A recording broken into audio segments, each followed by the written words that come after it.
Hi again, and yeah, this is the third uh, narrated video on forecasting. So we're going to talk about now models with seasonality, and we can have seasonality with or without a trend. So here is a data where we have seasonality without a trend, and this is an example of umbrella sales.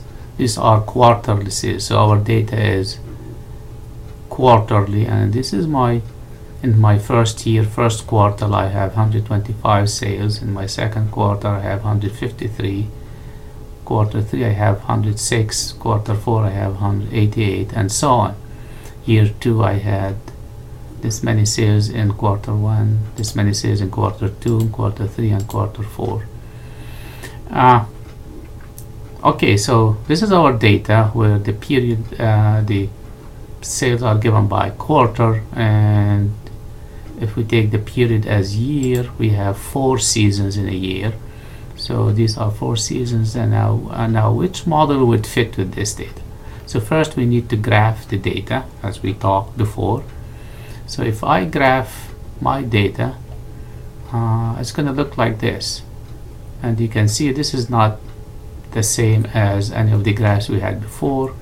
There's no upward trend, there's no lower trend, there is no so our data seems to go up, go down, go up, go down, go up, go down, go up, go down, and so on. And it seems like that's what identifies seasonality. So there's this point and this point represent probably the same sales in the fourth quarter. We always have sales going down in the fourth quarter and going up in the second quarter.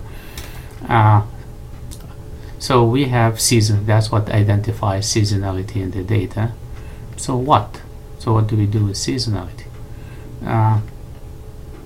We also observe here, although we have seasonality, we don't have a trend. The graph is not going upward overall. There's no upward trend or downward trend. So here we have no trend. So here we observe seasonality but no trend. If we think that an additive model is appropriate, we introduce dummy variables for the seasons, and then we use regression. Since we have 4 seasons, we introduce 3 dummy variables. So that's S minus 1 dummy variables for S seasons. We only need S minus 1 dummy variables. I want to, because I really, if my data has seasonality without trend versus seasonality with a trend, the only factor different is the trend. So I want to explain this in full detail using seasonality with trend. Now suppose I have a trend, then what would be my model?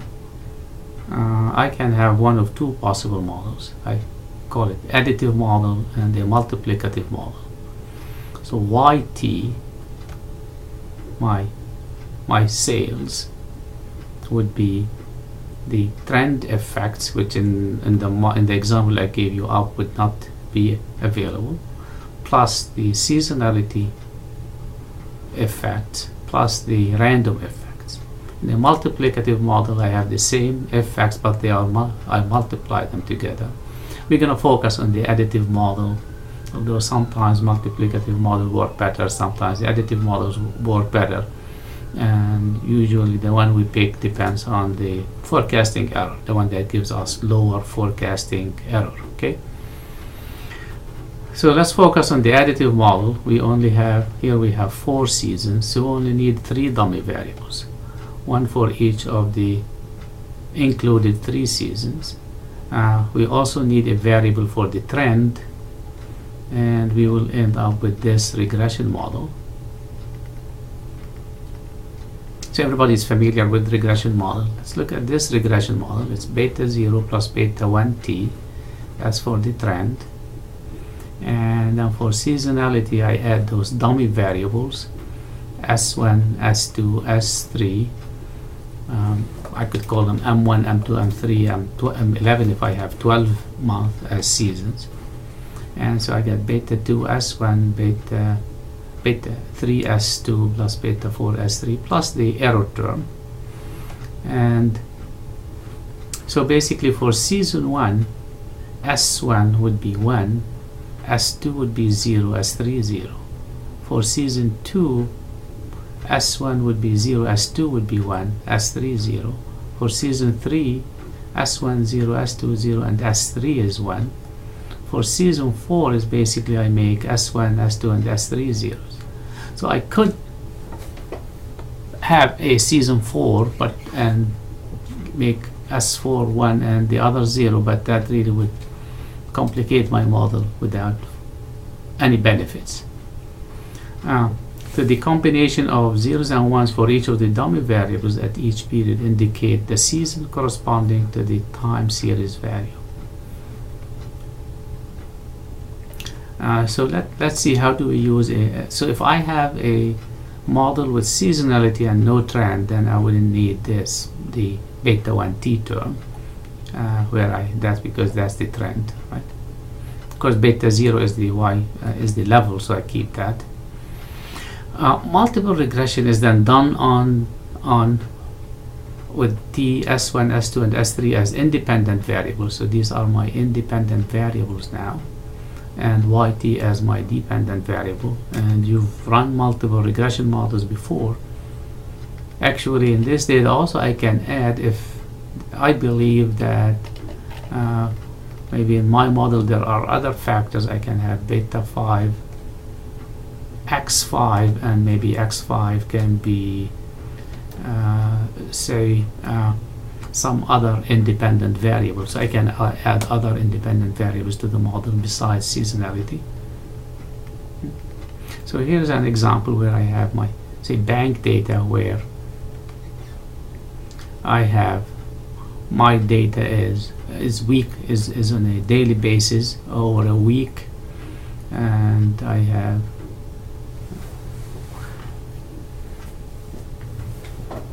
so my first week I have Monday 45 arrivals at the or transactions at the bank, 36, 30, 42, 34 for Thursday, 46 for Friday, and of course Saturday and Sunday are holidays.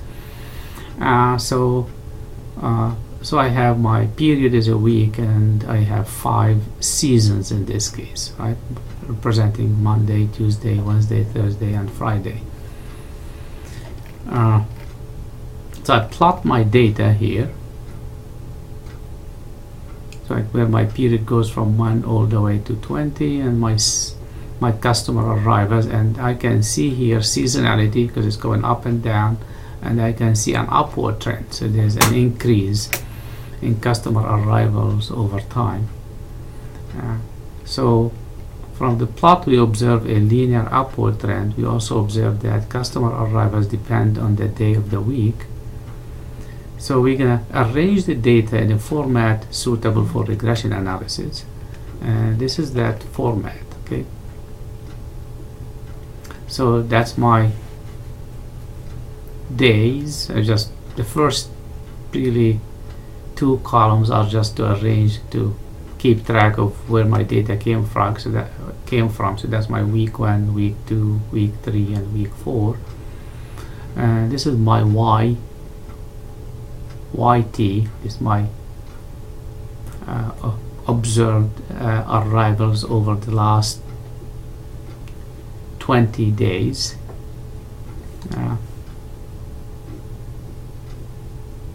And I have and then I have my independent variable t, which is time, and I have 1, 2, 3, 4, 5, 6, 7, 8 all the way to 20.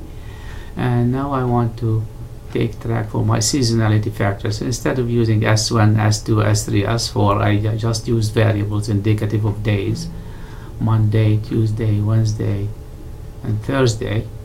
So for period 1 represents sales from Monday in the first week, so that's 1, and I give zeros for the other variables. For my second one would be Tuesday is 1, so that's 1 zeros, 0 0 1 0, and 0 0 0 1. And then for Friday I have 0 0 0 0, so all zeros for all these dummy variables. and it repeats. So then I repeat and repeat and repeat, right? And so this is the way my data goes into Excel, and that's suitable for multi-regression analysis. And of course there's a video showing you how to run multi-regression analysis. So first to note that in this example we have 5 seasons, Monday through Friday, so we only need 4 dummy variables for seasonality. We run the regression model, and this is the output from a single regression model. So it shows us, as you see, the highlighted value, the p-value for the beta one, which is less than, in this case, less than 5%. So that indicates if I were to do a testing hypothesis whether we have a trend or not, then my model would indicate there is a trend. So I have a trend, and so I'm justified in using the trend model. So that's from the simple regression model to identify trend, because we don't have a mathematical model to identify seasonality. We just relied on our visualization of the data. So now we run the regression model with seasonal factors and obtain this output. Still, this value here, the significance value for f, or the p-value, is also very, very small, 10 to the power minus 6, which indicates our model is a good model. Now we look at the data here. These are the coefficients, the intercept. This would be my beta 1, beta 2, beta 3, beta 4, and beta 0, 1, 2, 3, 4, and 5. So I have 5 beta values, right? There's my model. Oh, we didn't. Yeah, so I didn't indicate the model here. And so I have, and they are all, and I check for significance. So all the p-values seem to be very, very small, so I have significant values. This one seems to be 14, but it's not significant. So base is Friday, because that's where everything is a 0, right? Everything is in comparison to it. So the large p-value for Monday is simply saying that it is not statistically significantly different from Friday. So that indicates really arrivals to the bank on Monday are not statistically significantly different from Friday. So we should leave it in. We shouldn't remove that variable from the model. So everything we have done so far is for historical fitting. We took a bunch of historical clean data and tried to come up with a model to fit the data. One issue with this is that we won't really know how good our forecast model is until after those future periods have passed. But of course we can look at R square as an indication of the goodness of fit for the model. Other models for validation. So one method for validating a model is to partition the data set into what's called fitting and holdout sets. For example, if we have 10 years of monthly data, we may fit the model on the first 9 years, keeping the final year as holdout. Use the fitting model to forecast the 10th year, and then we compare the forecasted year and the actual year. And of course, if they close, then that means we have good model. If not, we don't. Okay. Yeah. So this is the model, and once we get those parameters, we can put them back in the model and use it to forecast future years. So if I go back here, and so once I get an estimate for beta 0, beta 1, beta 2, and so I put them back in there, and then I can get my forecast for future periods. Okay. So what's next here?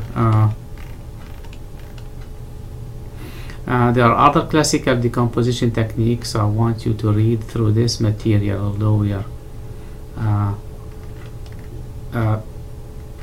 we're not going to use these models, but this is for your information.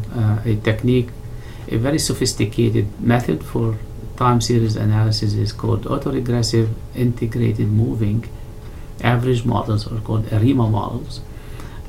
These are beyond this class, so we are not going to use them. In this section here, you have strong and weak points of quantitative techniques for forecastings. So please go over these. Also have some qualitative, subjective techniques for forecasting, and not technical. So these are sometimes used for new products where you don't have any historical data, like the SWAG method, bold-free extrapolation, panel consensus, the Delphi methods, and so on. And there are some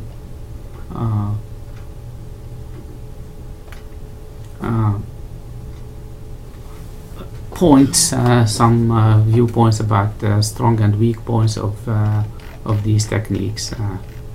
So that's a summary here, a table that summarizes the properties of different methods we discussed. And this topic, please go over these, and yeah, show you these. Thank you. That's pretty much it.